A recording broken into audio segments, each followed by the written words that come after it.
Hello student, ಇವತ್ತಿನ ವಿಡಿಯೋದಲ್ಲಿ ನಾವು ದ್ವಿತೀಯ PUC ಕಲಾ ಮತ್ತು ವಾಣಿಜ್ಯ ವಿದ್ಯಾರ್ಥಿಗಳಿಗೆ ಅಂದರೆ ಆರ್ಟ್ಸ್ ಮತ್ತು ಕಾಮರ್ಸ್ ವಿದ್ಯಾರ್ಥಿಗಳಿಗೆ ಅರ್ಥಶಾಸ್ತ್ರ ಅಥವಾ ಎಕನಾಮಿಕ್ಸ್ನಲ್ಲಿ ಬರ್ತಕ್ಕಂತಹ 2ನೇ ಚಾಪ್ಟರ್ ಯಾವುದಪ್ಪ ಅಂದ್ರೆ ಅನುಭೋಗಿಯ ವರ್ತನೆ ಸಿದ್ಧಾಂತ. ಆರ್ಟ್ಸ್ದವ್ರಿಗೂ ಸೇಮ್ ಇರ್ತೈತಿ, ಕಾಮರ್ಸ್ದವ್ರಿಗೂ ಸೇಮ್ ಇರ್ತೈತಿ. ಎಕನಾಮಿಕ್ಸ್ ತೊಗೊಂಡಿರ ಅನುಭೋಗಿಯ ವರ್ತನೆ ಸಿದ್ಧಾಂತದೊಳಗೆ 2ನೇ ಚಾಪ್ಟರ್ ಒಳಗೆ 4 ಮಾರ್ಕ್ಸ್ ಇಂಪಾರ್ಟೆಂಟ್ ಕ್ವಶನ್ನ ಇವತ್ತು ಡಿಸ್ಕಷನ್ ಮಾಡೋಣ. ಯಾವುದಪ್ಪ ಅಂದ್ರೆ ಇಂಪಾರ್ಟೆಂಟ್ ಕ್ವಶನ್ ಆಗಿರುವಂಥ ಆ್ಯನ್ಯುವಲ್ ಎಕ್ಸಾಮ್ಗೆ ಕೇಳುವಂತಹ 4 ಮಾರ್ಕ್ಸ ಒಂದು ಕ್ವಶನ್ನ ಇವತ್ತಿನ ವಿಡಿಯೋದಲ್ಲಿ ಡಿಸ್ಕಷನ್ ಮಾಡ್ತಾ ಹೋಗೋಣ.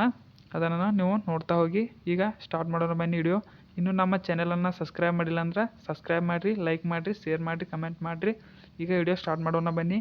ಮೊದಲಿಗೆ ಯಾವುದಪ್ಪ ಅಂದ್ರೆ 4 ಅಂಕದ ಕ್ವಶನ್ನ ಎಕನಾಮಿಕ್ಸ್ ಒಳಗೆ 2ನೇ ಚಾಪ್ಟರ್ ಒಳಗೆ ಬರ್ತಕ್ಕಂಥದ್ದು ಯಾವುದಪ್ಪ ಅಂದ್ರೆ ಕೆಳಗಿನ ಪ್ರಶ್ನೆಗಳಿಗೆ 12 ವಾಕ್ಯಗಳಲ್ಲಿ ಉತ್ತರಿಸಿ. ಅಂದ್ರೆ 12 ವಾಕ್ಯದಾಗ ಉತ್ತರಿಸಬೇಕು 4 ಅಂಕದ ಕ್ವಶನ್ಗೆ.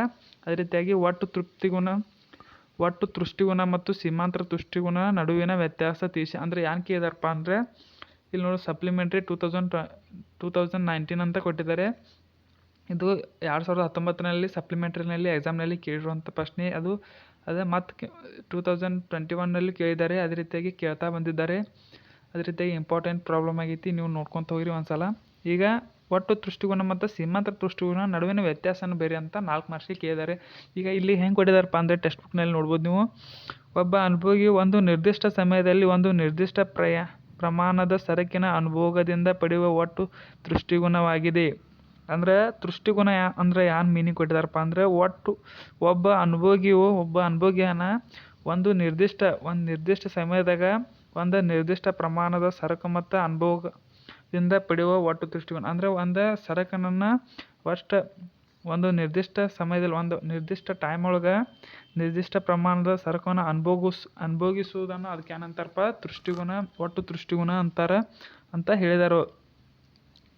ಅದರಂತೆಯೇ ಅಥವಾ ಪ್ರತಿ ಘಟಕದ ಸರಕಿನ ಅನುಭೋಗದಿಂದ ದೊರೆಯುವ ಸೀಮಾಂತರ ತುಷ್ಟಿಗುಣ ಒಟ್ಟು ಮೊತ್ತವೇ ಒಟ್ಟು ತುಷ್ಟಿಗುಣವಾಗಿದೆ. ಇಲ್ಲ ಅಂದರೆ ಅಥವಾ ಮತ್ತೊಂದು ಕೊಟ್ಟಿದ್ದಾರೆ ಯಾವಪ್ಪ ಅಂದರೆ ಪ್ರತಿ ಒಂದೊಂದು ಘಟಕದ ಸರಕಿನ ಅನುಭೋಗದಿಂದ ದೊರೆಯುವಂಥ ಸೀಮಾಂತರ ತುಷ್ಟಿಗುಣ ಒಟ್ಟು ಮೊತ್ತವೇ ಸೀಮಾಂತರ ತುಷ್ಟಿಗುಣದ ಒಟ್ಟು ಮೊತ್ತವನ್ನು ಏನಪ್ಪ ಅಂದಾರಪ್ಪ ಅಂದ್ರೆ ತುಷ್ಟಿಗುಣವಾಗಿತ್ತಂತ ಹೇಳಿದಾರೆ. ಮತ್ತೀಗ ಸೀಮಾಂತರ ತುಷ್ಟಿಗುಣ ಇದು ಒಟ್ಟು ತುಷ್ಟಿಗುಣ ಮೀನಿಂಗ್ ಆಯಿತು. ಅದೇ ರೀತಿಯಾಗಿ ಸೀಮಾಂತರ ತುಷ್ಟಿಗುಣದ ಮೀನಿಂಗ್ ಒಂದು ಸರಕಿನ ಹೆಚ್ಚುವರಿ ಘಟಕಗಳ ಅನುಭೋಗದಿಂದ ಬರ್ತಕ್ಕಂತಹ ಒಟ್ಟು ತುಷ್ಟಿಗುಣದಲ್ಲಾಗುವ ಬದಲಾವಣೆಯನ್ನು ಸೀಮಾಂತರ ತುಷ್ಟಿಗುಣ ಎನ್ನುವರು. ಅಂದರೆ ಒಂದು ಸರಕಿನಲ್ಲಿ ಹೆಚ್ಚುವರಿ ಘಟಕದಿಂದ ಬರ್ತಕ್ಕಂಥ ಅನುಭೋಗವನ್ನು ಏನಪ್ಪ ಅಂದರೆ ಒಟ್ಟು ತುಷ್ಟಿಗುಣದಲ್ಲಿ ಏನು ಬದಲಾವಣೆ ಆದಿಲ್ಲ ಅದನ್ನೇ ಏನಪ್ಪ ಅಂತಾರಂದ್ರೆ ಸೀಮಾಂತರ ತುಷ್ಟಿಗುಣ ಎಂದು ಕರೀತಾರೆ. ಅಥವಾ ಮತ್ತೊಂದು ಕೊಟ್ಟಿದ್ದಾರೆ ನೋಡಿ, ಅನುಭೋಗಿಯು ಒಂದು ಘಟಕದಷ್ಟು ಹೆಚ್ಚಿಗೆ ವಸ್ತುವನ್ನು ಒಂದು ಘಟಕದಾಗ ಹೆಚ್ಚಿಗೆ ವಸ್ತುವನ್ನು ಅನುಭವಿಸಿದರೆ ಅಂದರೆ ಅದಕ್ಕಿಂತ ಹೆಚ್ಚನ್ನು ಅನುಭವಿಸಿದರೆ ಆ ಘಟಕದಿಂದ ದೊರೆಯುವ ಹೆಚ್ಚುವರಿ ತೃಪ್ತಿಯೇ ಸೀಮಾಂತರ ತುಷ್ಟಿ. ಅದು ಲಿಮಿಟೆಡ್ ಇರ್ತೈತಿ, ಅದನ್ನು ಬಿಟ್ಟು ಜಾಸ್ತಿ ಪಡೆಯೋದಕ್ಕೆ ಏನಂತಾರಪ್ಪ ಅಂದ್ರೆ ಸೀಮಾಂತರ ತುಷ್ಟಿಗುಣ ಅಂತಾರೆ. ಈಗ ಡಿಫ್ರೆನ್ಸನ್ನು ನೋಡ್ತಾ ಹೋಗೋಣ. ಫಸ್ಟ್ ಏನು ಕೊಟ್ಟಿದ್ದಾರಪ್ಪ ಅಂದ್ರೆ ಅದನ್ನೇ ಕೊಟ್ಟಿರ್ತಾರೆ ಮೀನಿಂಗ್. ಈ ಸೈಡ್ ಅದನ್ನೇ ಕೊಟ್ಟಿದ್ದಾರೆ ನೋಡ್ಬೋದು ನೀವು. ಒಟ್ಟು ತುಷ್ಟಿಗುಣ ಮತ್ತು ಸೀಮಾಂತರ ತುಷ್ಟಿಗುಣ ಅಂತ 2 ಕಾಲಮ್ ಹಾಕೋಬೇಕು. ಅದರಲ್ಲಿ ಫಸ್ಟ್ ಏನಪ್ಪ ಅಂದ್ರೆ ಒಟ್ಟು ತುಷ್ಟಿಗುಣ ಪಾಯಿಂಟ್ ಏನಪ್ಪ ಅಂದ್ರೆ ಒಬ್ಬ ಅನುಭೋಗಿ ಸೇವಿಸಿದ ಎಲ್ಲ ಘಟಕಗಳಿಂದ ಲಭ್ಯವಾಗುವ ತುಷ್ಟಿಗುಣ ಮೊತ್ತ. ಅಂದರೆ ಮ್ಯಾಗ ಏನು ಮೀನಿಂಗ್ ಹೇಳಿದಾರೋ ಅದನ್ನ ಬರೋದ್ರ ಮೀನಿಂಗ್ ಅದನ್ನ ಬರೀಬೇಕು. ಈ ಸೈಡು ಅದನ್ನ ಕೊಟ್ಟಿದ್ದಾರೆ. ಒಬ್ಬ ಅನುಭೋಗಿ ಇದ್ದವನ ಅವ ಸೇವಿಸಿದಂಥ ಎಲ್ಲ ಘಟಕಗಳಿಂದ ಲಭ್ಯವಾಗುವ ತುಷ್ಟಿಗುಣವನ್ನೇ ಏನಪ್ಪ ಅಂದ್ರೆ ಮೊತ್ತವಾಗೈತಿ, ಅದಕ್ಕೆ ಏನಂತಾರಪ್ಪ ಒಟ್ಟು ತುಷ್ಟಿಗುಣ. ಸೀಮಾಂತರ ತುಷ್ಟಿಗುಣ ಅಂತ ಕೊಟ್ಟಿದ್ದಾರೆ ನೋಡ್ಬೋದು ಇಲ್ಲಿ. ಒಂದು ಹೆಚ್ಚುವರಿ ಘಟಕದ ಅನುಭೋಗದಿಂದ ಒಟ್ಟು ತುಷ್ಟಿಗುಣದಲ್ಲಾಗುವ ಬದಲಾವಣೆಯಾಗಿದೆ. ಅಂದರೆ ಒಂದು ಹೆಚ್ಚುವರಿ ಘಟಕ ಅಂದರೆ ಇಷ್ಟೇ ಘಟಕ ಇರ್ತಾವೆ, ಅದಕ್ಕಿಂತ ಹೆಚ್ಚಿಗೆ ಘಟಕಗಳನ್ನು ಅನುಭೋಗಿಸಿ ಒಟ್ಟು ತುಷ್ಟಿಗುಣದಲ್ಲಾಗುವ ಬದಲಾವಣೆ ಏನಿರ್ತೈತಿ ಅದಕ್ಕೆ ಏನಂತಾರಪ್ಪ ಅಂದ್ರೆ ಸೀಮಾಂತರ ತುಷ್ಟಿಗುಣ ಅಂತಾರೆ. ಈ ಥರ ಫಾರ್ಮುಲಾನ ಕೊಟ್ಟಿದ್ದಾರೆ. ಫಾರ್ಮುಲಾನ ಸೂತ್ರವನ್ನು ಡಿಫ್ರೆನ್ಸ್ನಲ್ಲಿ ನೀವು ಬರಿಬೋದು. ಇದು ಸೂತ್ರ ಅಂದರೆ ಒಟ್ಟು ತುಷ್ಟಿಗುಣದ ಸೂತ್ರ ಏನಪ್ಪ ಅಂದರೆ TU ಇಲ್ಲಿ ನೋಡ್ಬೋದು ನೀವು ಸೂತ್ರ ಕೂಡ ಕೊಟ್ಟಿದ್ದಾರೆ. ಇದರ ಸೂತ್ರ TU U1 + U2 + U3 + U4 ಅಂದರೆ ಹಂಗೆ ಯಾವ್ಯಾವ ಯೂನಿಟ್ಗಳು ಬರ್ತಾವಲ್ಲ ಅದನ್ನ ಎಕ್ಸರ್ಸೈಸ್ ಅಂತ ಕೊಟ್ಟಿದ್ದಾರೆ. ಅದ ನಂತರ ಲಾಸ್ಟ್ ಬರ್ತಾವೆ TU ಎನ್ ಅಂತ ಕೊಟ್ಟಿದ್ದಾರೆ. ಇದು ಇತರ ಫಾರ್ಮುಲಾ ಆಯಿತು ಒಟ್ಟು ತುಷ್ಟಿಗುಣದ. ಈಗ ಸೀಮಾಂತರ ತುಷ್ಟಿಗುಣದ ಯಾವಪ್ಪ ಅಂದರೆ ಇದರ ಸೂತ್ರ MUN = TUN ಮೈನಸ್ TUN - 1 ಅಂತ ಇದರ ಸೂತ್ರ ಕೊಟ್ಟಿದ್ದಾರೆ. ಇದನ್ನ ಮುಂದೆ ಏನಪ್ಪ ಅಂದ್ರೆ ಮೂರನೇ ಡೆಫಿನಿಷನ್ದಾಗ ಏನು ಹೇಳಿದಾರಪ್ಪ ಅಂದರೆ ಅದನ್ನು ಹೇಗೆ ಅಪ್ಲಿಕೇಬಲ್ ಮಾಡಬೇಕು ಉದಾಹರಣೆ ಮೂಲಕ ತಿಳಿಸಿದಾರೆ. ಅದನ್ನ ನೋಡೋಣ. ಈಗ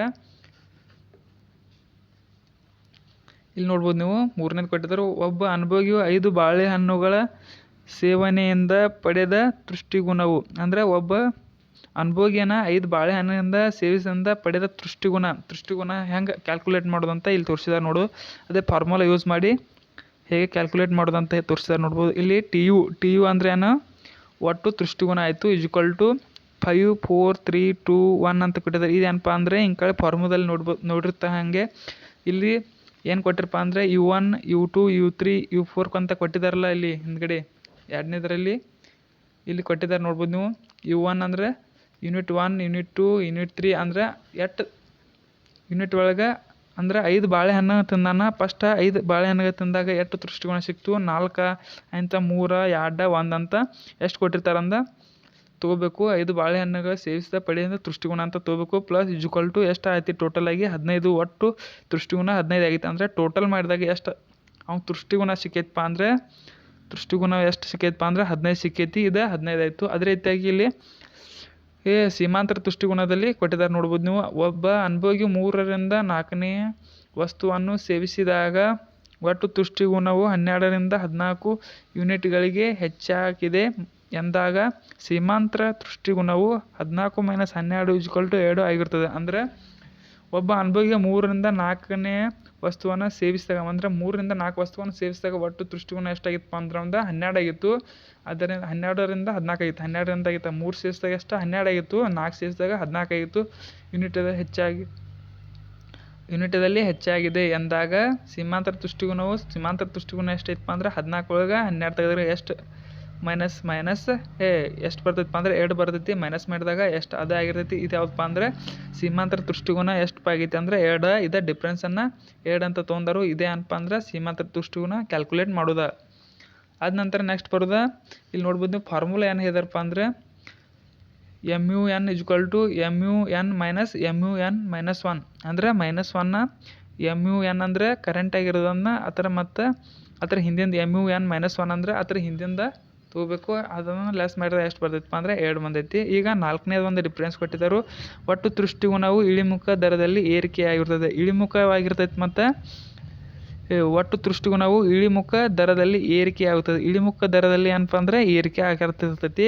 ಅದೇ ರೀತಿಯಾಗಿ ಇದು ಪ್ರಾರಂಭದಿಂದಲೂ ಇಳಿಮುಖವಾಗಿರ್ತದೆ. ಅಂದರೆ ಸ್ಟಾರ್ಟಿಂಗ್ ಹಿಡ್ದ ಏನಪ್ಪ ಅಂದರೆ ಇಳಿಮುಖದಾಗಿರ್ತೈತಿ. ಯಾವಪ್ಪ ಅಂದರೆ ಸೀಮಾಂತರ ತುಷ್ಟಿಗುಣ. ಅದೇ ರೀತಿಯಾಗಿ ಒಟ್ಟು ತುಷ್ಟಿಗುಣ ಏನಪ್ಪ ಅಂದರೆ ಒಟ್ಟು ತುಷ್ಟಿಗುಣವು ಇಳಿಮುಖ ದರದಲ್ಲಿ ಏರಿಕೆ ಆಗ್ತದೆ. ಇಳಿಮುಖ ಹಿಂಗೆ ತೆಳಗಿರ್ತೈತಿ ಬಟ್ ಕರೆಯನ್ನ ಅದ ಏರಿಕೆ ಆಗತ್ತಿರ್ತೈತಿ.